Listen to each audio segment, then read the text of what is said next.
ഞാനതും നിങ്ങൾ ചോദിക്കുമെന്ന് എനിക്കറിയാം. ദേശീയ വിദ്യാഭ്യാസ നയം 2020 ഫെഡറലിസത്തിൻ്റെ അന്തസ്സത്ത മാനിക്കാതെ അടിച്ചേൽപ്പിക്കാനാണ് കേന്ദ്ര സർക്കാർ ശ്രമിക്കുന്നത്. യൂണിയൻ സർക്കാർ 2020 ജൂലൈ മാസം അവസാനം ദേശീയ വിദ്യാഭ്യാസ നയം 2020 പ്രഖ്യാപിച്ചു. നവ ലിബറൽ നയങ്ങൾ ജനങ്ങളുടെ മേൽ അടിച്ചേൽപ്പിക്കുന്നതിൻ്റെ ഭാഗമായി വിവിധ രംഗങ്ങളിൽ പുത്തൻ നയങ്ങൾ രൂപീകരിക്കുന്നതിൻ്റെ ഭാഗമായാണ് ദേശീയ വിദ്യാഭ്യാസ നയം രൂപീകരിച്ചിട്ടുള്ളത്.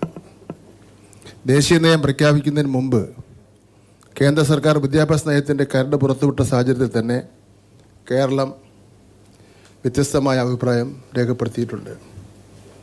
ഈ നയം അമിത കേന്ദ്രീകരണം ലക്ഷ്യമിടുന്നുവെന്നും അതുവഴി ഇന്ത്യൻ ഭരണഘടനയുടെ സത്തയായ ഫെഡറലിസം അട്ടിമറിക്കപ്പെടുമെന്നും കേരളം ചൂണ്ടിക്കാണിക്കുകയുണ്ടായി.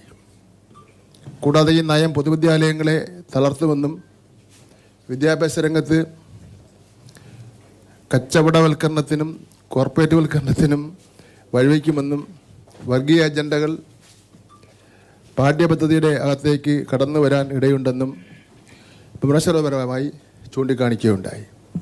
ഇതെല്ലാം വഴി സ്കൂൾ വിദ്യാഭ്യാസത്തിലടക്കം പിന്നോക്കം പോകാൻ ഈ നയം വഴിവെക്കുമെന്ന അഭിപ്രായം നാം പങ്കുവയ്ക്കുകയുണ്ടായി. അന്നുയർത്തിയ വിമർശനങ്ങളെല്ലാം ശരിവയ്ക്കുന്ന തരത്തിലാണ് കേന്ദ്ര സർക്കാർ ദേശീയ വിദ്യാഭ്യാസ നയം നടപ്പിലാക്കുന്നത്. സംസ്ഥാനങ്ങളുടെ അധികാരങ്ങൾ ഓരോന്നായി കവർന്നെടുക്കുകയാണ്. കേരളത്തിൻ്റെ വിദ്യാഭ്യാസ മുന്നേറ്റത്തിന് ഒരു വിധത്തിലും സഹായകരമല്ലാത്ത ഈ നയം നടപ്പിലാക്കുന്നതിൽ നമ്മുടെ വിയോജിപ്പ് തുടരുകയാണ്. ദേശീയ അടിസ്ഥാനത്തിൽ യുഡൈസ് ഡാറ്റ പ്രകാരം 10ാം ക്ലാസ്സിൽ എത്തുമ്പോഴേക്കും 35% കുട്ടികൾ പൊതുധാരയിൽ നിന്ന് പുറത്താവുകയാണ്. ഇത് ഏതാണ്ട് 12.5 കോടിയോളം കുട്ടികൾ വരും. 12ാം ക്ലാസ്സിൽ എത്തിച്ചേർന്ന കുട്ടികളുടെ എണ്ണം 56% അടുത്താണ്, ഏതാണ്ട് 17 കോടിയോളം വരും.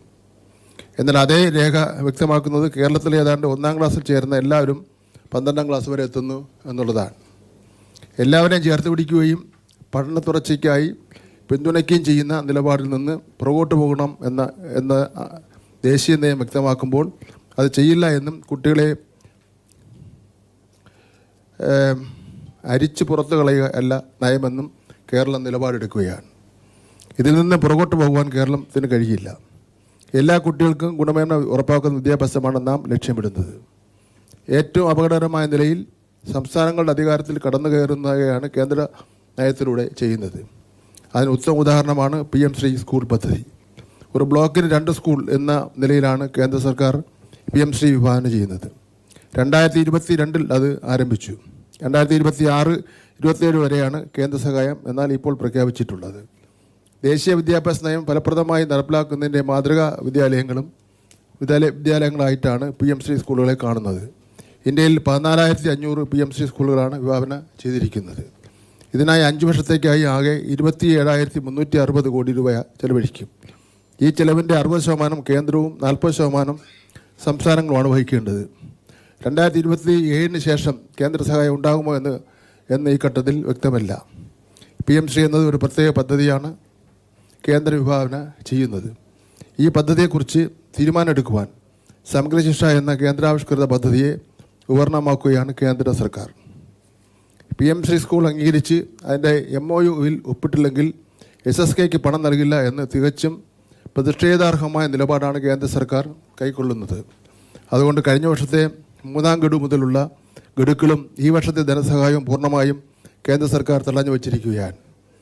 2023, 24, 25 വർഷങ്ങളായി പൊതുവിദ്യാഭ്യാസത്തിന് 953 കോടി 12 ലക്ഷം രൂപ കേന്ദ്രം തടഞ്ഞു വച്ചിരിക്കുകയാണ്.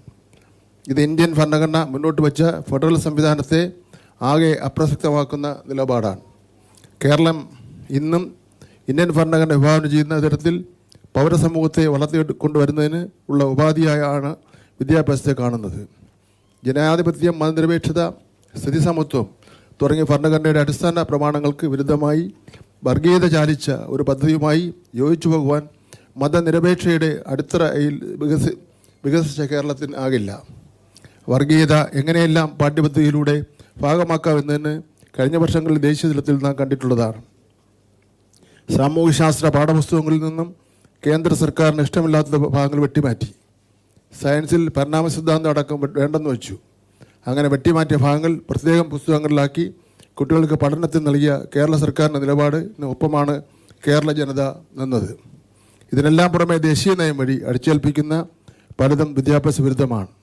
വിജ്ഞാന സമൂഹത്തെക്കുറിച്ച് ഉറക്കെ ആലോചിക്കുന്ന കേരളീയ സമൂഹത്തിന് അത് പ്രാചീന സംസ്കൃതിയിലേക്ക് തിരിച്ചു പോകാൻ കഴിയില്ല.